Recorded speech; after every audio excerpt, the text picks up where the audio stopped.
7-year National Football League veteran Chris Weinke is in his 4th year as Georgia Tech's quarterbacks coach, his 3rd year as the Yellow Jackets co-offensive coordinator, and his 2nd year as Tech's assistant head coach.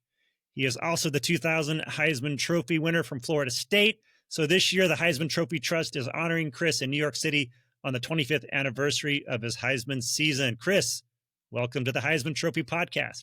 Thanks for having me.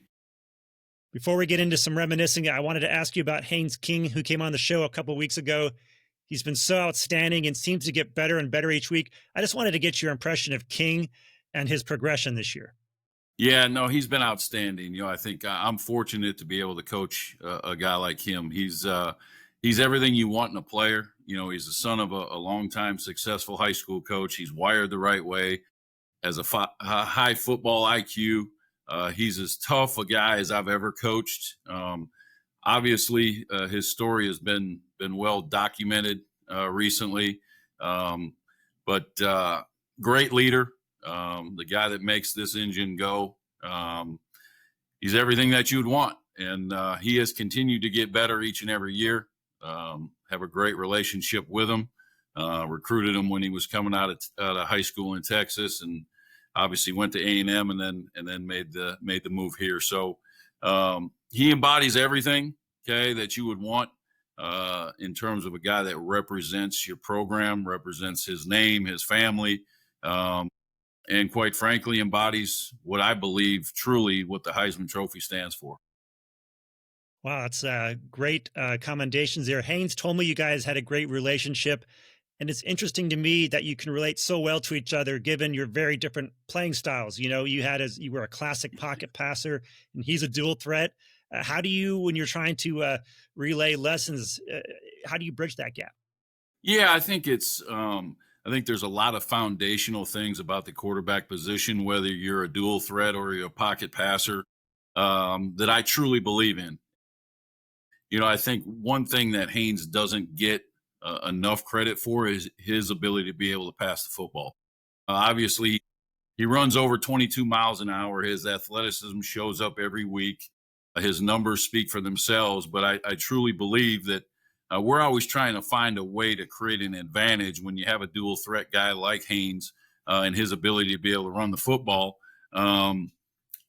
Sometimes his passing gets overlooked, but I truly believe that he has honed his skill set in that area. He has gotten better every year.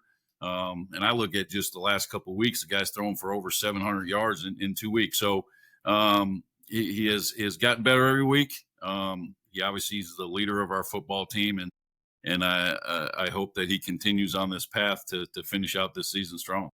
Well, credit to you and Haynes for getting that done. You hail from Minneapolis area, the Twin Cities, Creighton-Durham High School. You played football, baseball, and hockey. What lit the spark for you as a young athlete? What drove you to compete in so many sports? Well, I think it was just growing up in an athletic family. I've got a brother that's a year older. I've got a sister that's 6 years younger. Both my parents were athletes, and I think the competitive side. I always say that when you grow up, what is the environment that you're growing up in? And I was in a competitive environment, especially with a brother that's a year older. And for me, it was always, hey, I'm always trying to compete against my older brother. And then I think just growing up in Minnesota, hockey was my favorite sport. It's the one sport I didn't play professionally, but it was the one thing that I loved to do.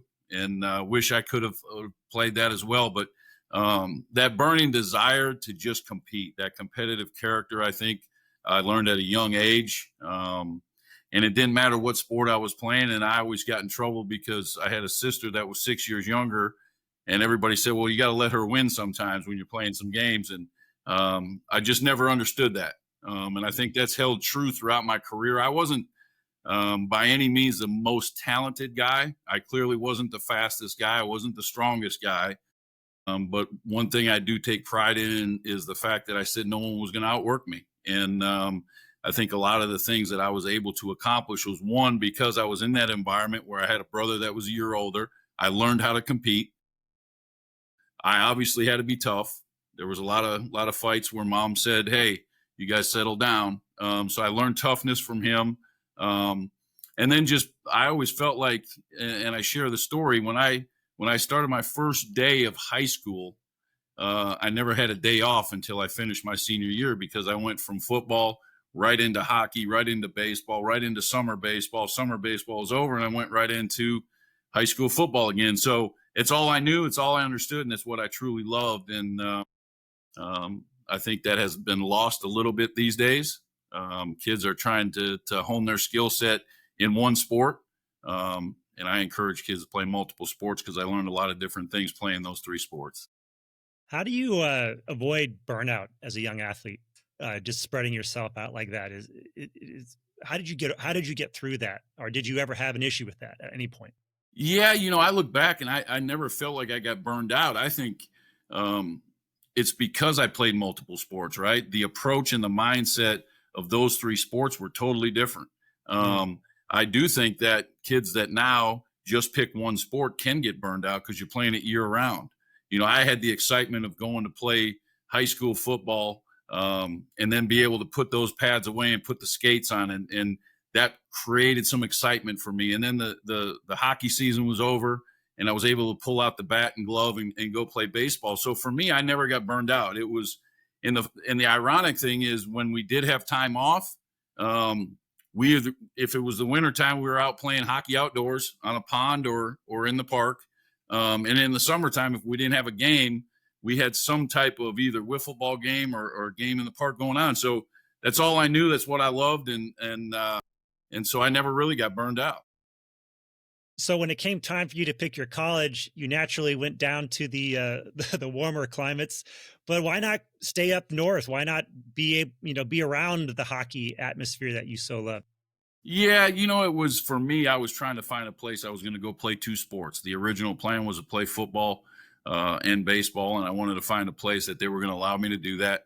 I did start to gravitate towards the warmer weather to be able to really, throughout the recruiting process, go to where I felt like my best opportunity was to be successful in both those sports. Went down there, went through two-a-days, and then decided to sign a Major League Baseball contract. So I got a little taste of it, and then when I gave up baseball, that was the one place I did want to go back and play football, because that football blood was still running through me. And so I've definitely taken the road less traveled, but enjoyed every mile of it. Well, you were a big Miami fan, right? Because of Steve Walsh coming from Cut and Durham.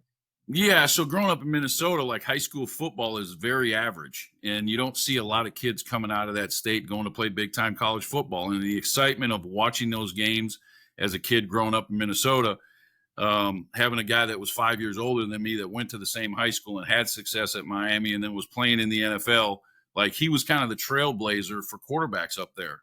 And it kind of, people started to take notice. And then obviously 10 years after I graduated, Joe Mauer, who was the number one overall pick in the Major League draft, also decided that he was going to go to Florida State until he was the number one pick. So I was a huge Miami fan. I didn't know any better. And then when I made the decision, obviously it was Florida State, and truly enjoyed that whole experience.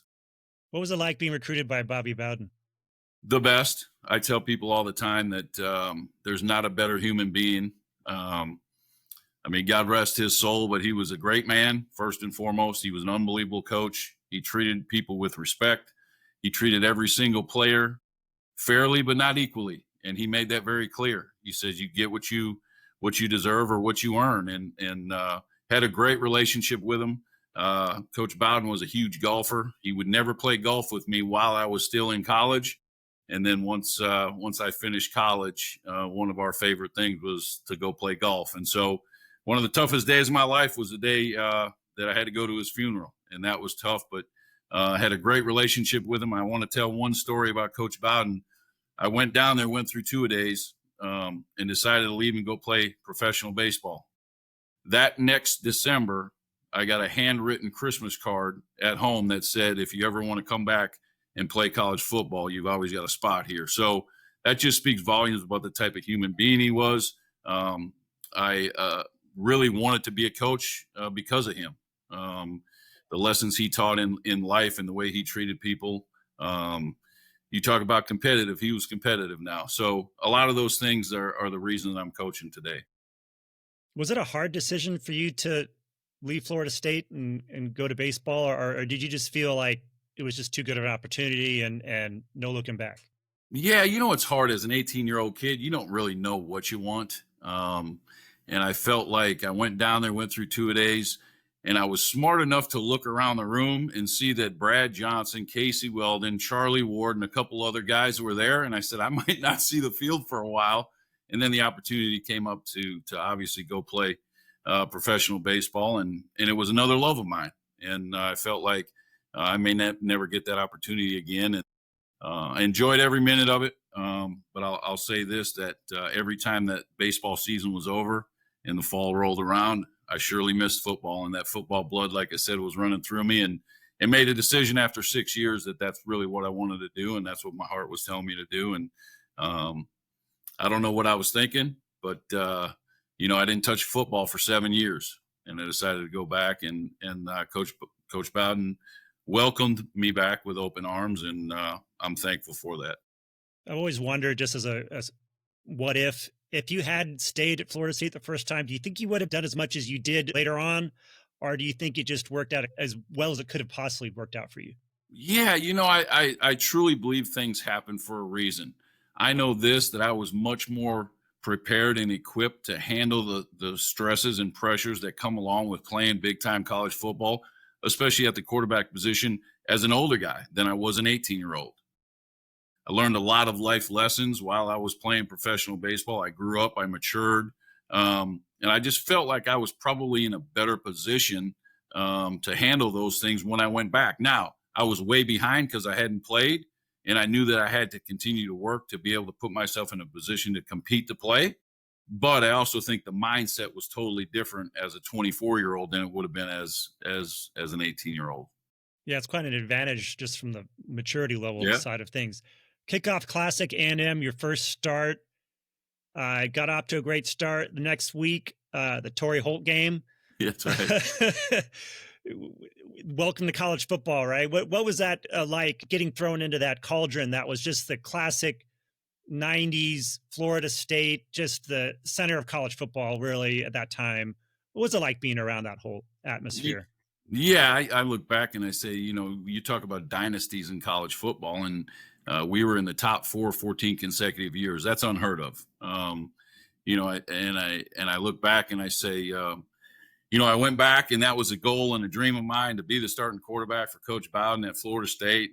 And sometimes you have to say, watch out what you wish for. So I put myself in a position, obviously, to, as you alluded to, win the first game against Texas A&M up in New Jersey, and came back. And I think we had a bye week, and we were preparing for NC State. And ironically, I threw a 68 or 69-yard touchdown pass in the first series, and then proceeded to throw 6 interceptions. And so I always say this, as an athlete, you have a defining moment. That was a defining moment for me. I had to make a decision. Was I going to allow the outside noise to affect me? Because as you can imagine, there were plenty of people saying, get that old man out of here. He can't do it. I think I went nearly 300 passes without an interception following that game, and then obviously continued to get better. And fortunately for me, I was surrounded by a lot of good coaches and good players, and Coach Rick pulled me into his office. He was my quarterback coach and the offensive coordinator. He had a picture of every quarterback he's ever coached, and he told me a story about every single one of those guys that went through some type of adversity similar to that. That helped me get over that.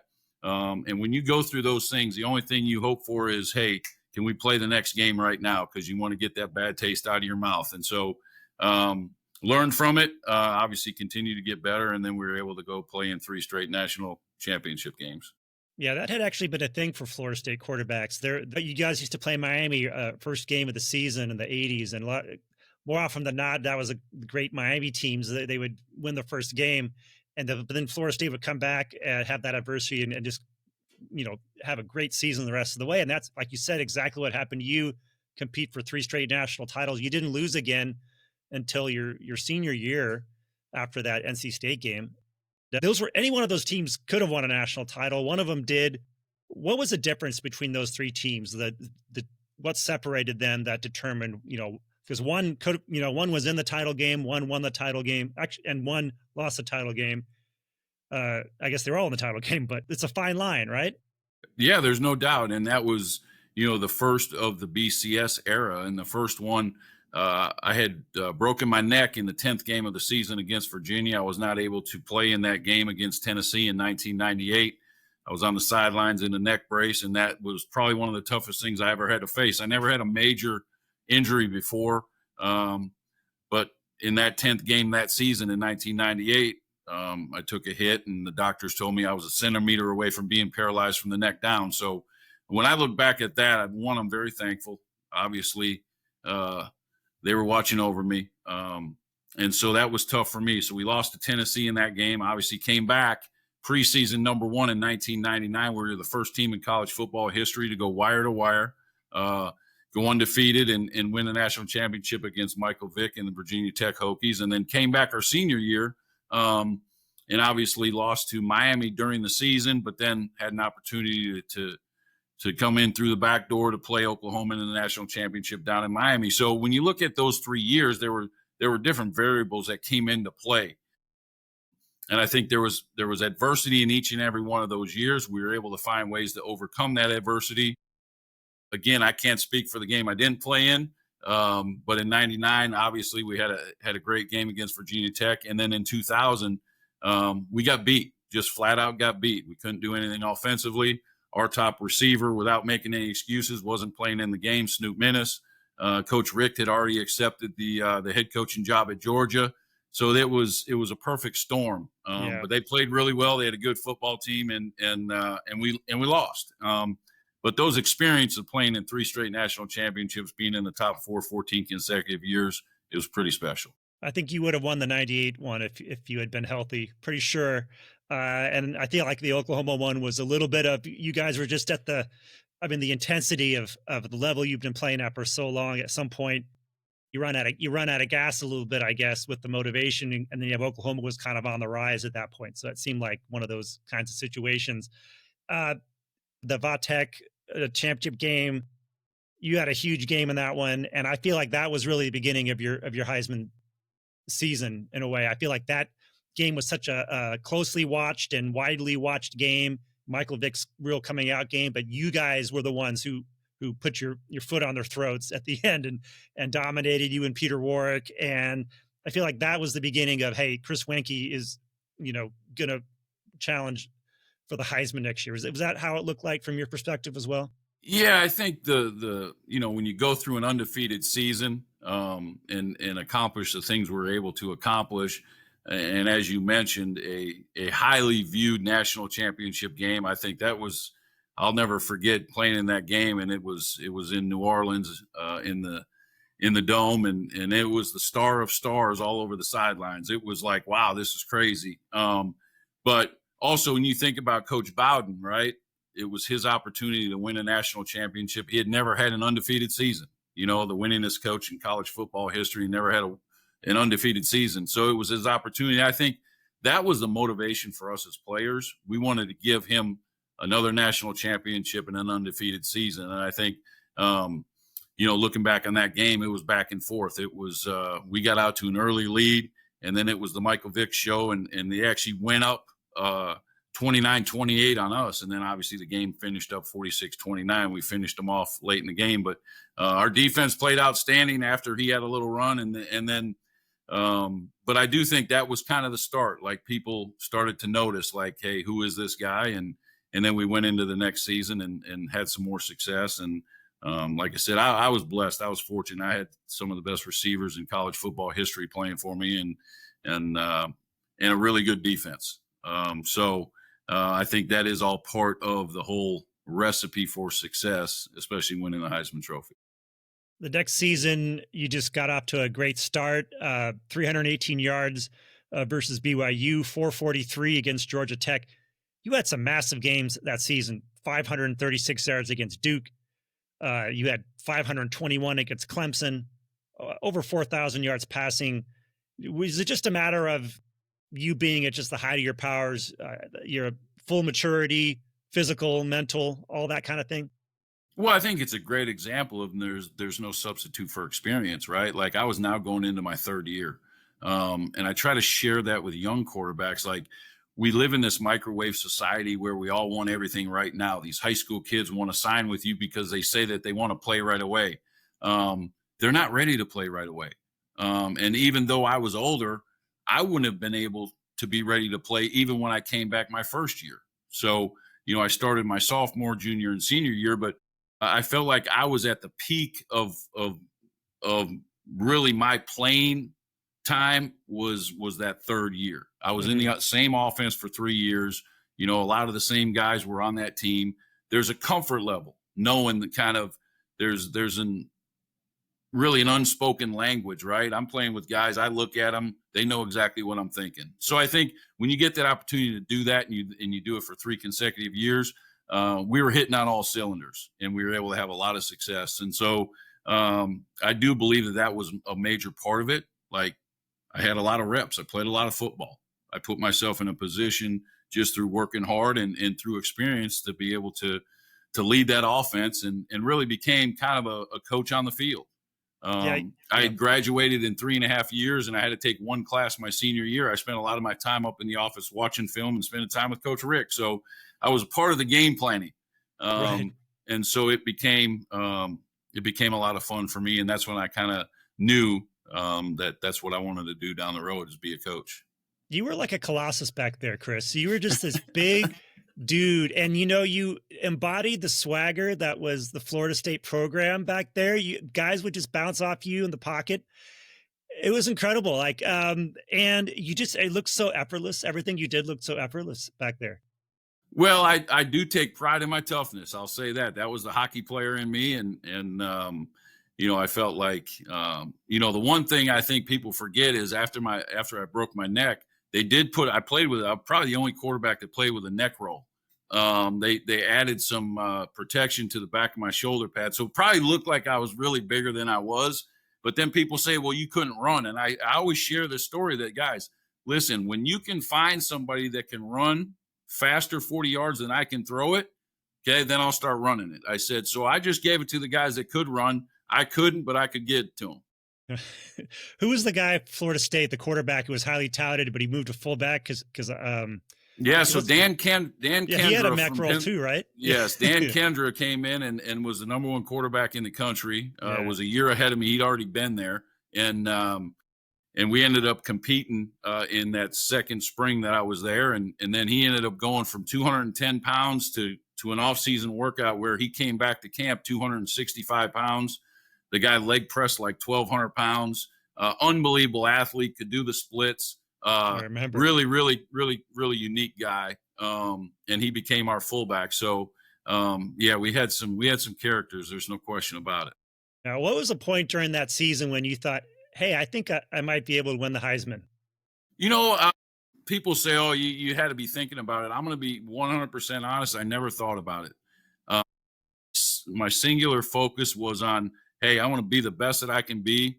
I would love nothing more than to win back-to-back national championships. So when that's your focus, okay, and you just want to have success and you're so driven by that, I always said that things would take care of themselves. If awards and accolades come along with that, great. If not, I know that I was going about my business the right way every single day. You start to hear people talk about it, but I was never really focused on it. And quite frankly, still didn't think I was going to win it when I was sitting there in the front row coming out of the commercial break when they were about to announce it. I said, I played in a lot of big games in my life and a lot of different sports. I've never been that nervous in my life. I could remember my foot was shaking. It came out of the commercial break, and I'm sitting there with Drew Brees, LaDainian Tomlinson, and Josh Heupel, and none of us knew who was going to win it. So that was again throughout the course of that year. I never really felt like, hey, that's why I was playing, or I'm going to try to do this to go try to win it. It was never a goal of mine. Obviously, I'm very proud of it. But like I say all the time, every time I talk about this award, it's a reflection of not only my performance, but the coaches and the players around me.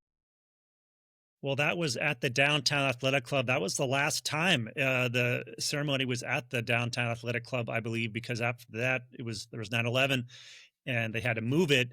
What was your experience like when you got called? You said you were nervous before the announcement. Was it like this uh, relief?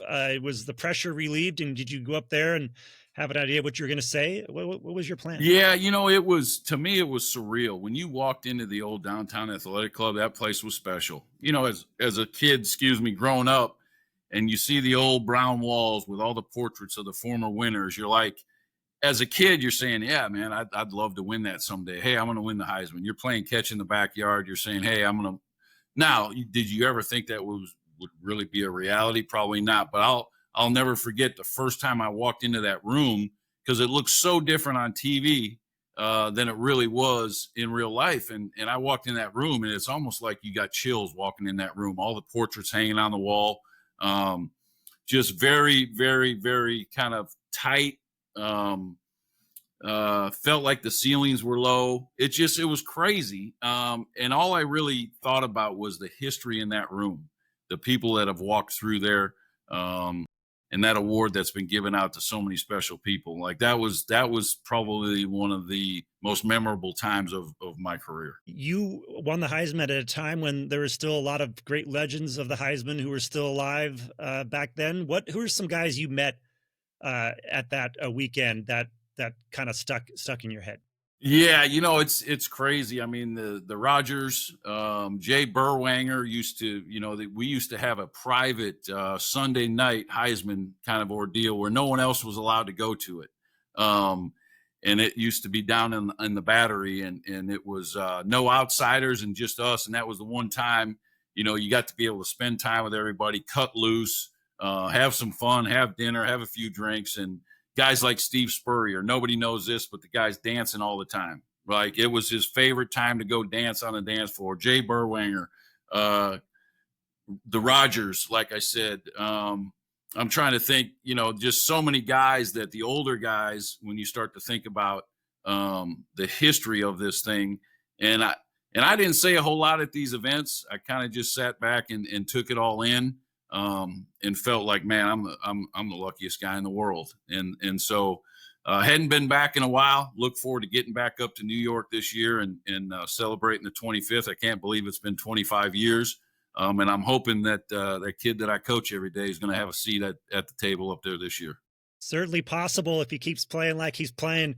Finally, I just want to ask you, what has the Heisman meant to you as far as changing your life, as far as opening opportunities? What when you reflect on it? Yeah, and they tell you the night you win it that forever your life will be changed, and you don't recognize that while it's going on, because you're taking everything in, and every year that goes by, it becomes more special. I think anytime you're announced to speak someplace or someone introduces you, it's not just your name; it's followed by 2000 Heisman Trophy winner, and that's special. And I'll carry that with me. I'm proud of it. Not too shy to say that I earned it. I worked hard for it. But there's a lot of people that helped me get that award. And so it's special. It's going to be special. It's something that they can't take away from me. And I take great pride in that. And I do think that when you look at the landscape of sports across the globe, it is the most special individual award, and I'm lucky to have one. Well, I've been trying to talk to the other member of the Florida State 1990 quarterback recruiting class for a while. I've talked to Charlie Ward. Finally got to talk to Chris Weinke. Thank you so much for coming on the Heisman Trophy podcast. We're looking forward to seeing you in New York City in December, and congratulations on a great season with the Yellow Jackets, and we will see you in New York. Thanks so much for having me.